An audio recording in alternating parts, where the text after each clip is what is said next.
তো আমাদের উপর যে আক্রমণ করছে রাত্রে, পৃথিবী হইছে হইতে বোঝায় এ ধরনের আক্রমণ ঘুমন্ত অবস্থায়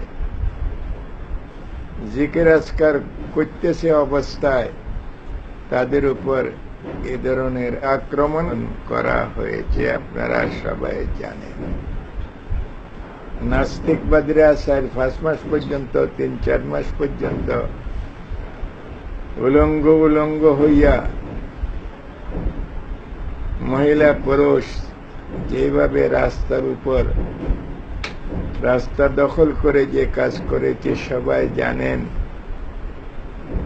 তাদেরকে গুলি করা হয় নাই কয়েক মাস পর্যন্ত,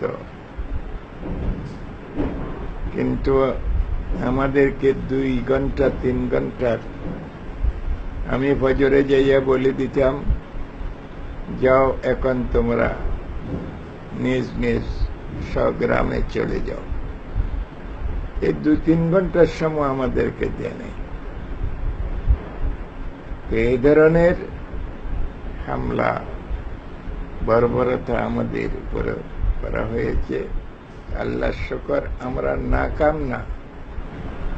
নবী আলাইহিস সালামের সামনে 70 জন সাহাবাকে, বড় বড় সাহাবা, হুজুরের চাচাও ছিল হামজা, তাদেরকে হত্যা করেছে কাফেরেরা। তারপর বিজয় লাভ করেছে ইনশাআল্লাহ। আমাদেরও এটা ওই ধরনের इंशाअल्लाह दिन जिंदा होता है हर करबला के बाद।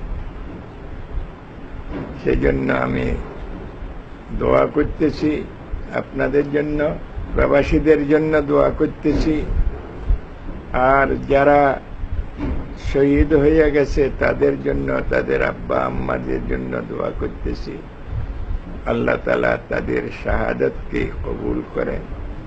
এই প্রবাসীরা যারা নাকি আজকে এদের জন্য জান মাল কোরবান করতেছে, তাদের জন্য ইনশাআল্লাহ দোয়া করতেছি।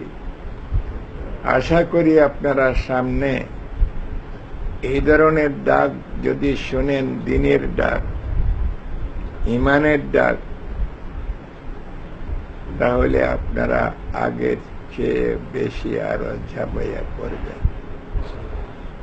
আমার কাছে প্রত্যেক দিন 5 গাড়ি 7 গাড়ি 8 গাড়ি শুধু মানুষ আসতেছে, মানুষ আসতেছে, মানুষ আসতেছে।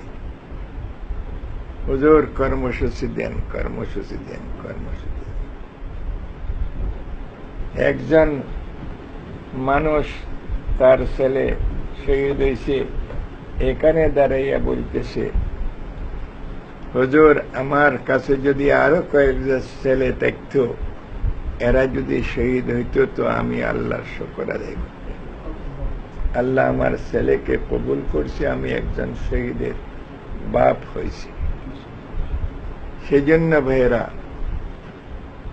হাদিসের মধ্যে আছে যারা শহীদ হবে তারা এমন কষ্ট পাবে যেমন নাকি একটা পিঁপড়া তাদেরকে কষ্ট দিয়ে কামড়াইতেছে, ওই ধরনের কষ্ট পাবে। না হয়তো সুম্মা উক্তাল সুম্মা ওহয়া, সুম্মা উক্তাল সুম্মা ওহয়া কেন বলতেছে? তাদের কোনো কষ্টই হইতেছে না। সেই জন্য ভাইয়েরা, আপনারাও দিনের জন্য, ধর্মের জন্য শাহাদত বরণ করার জন্য চেষ্টা করবেন।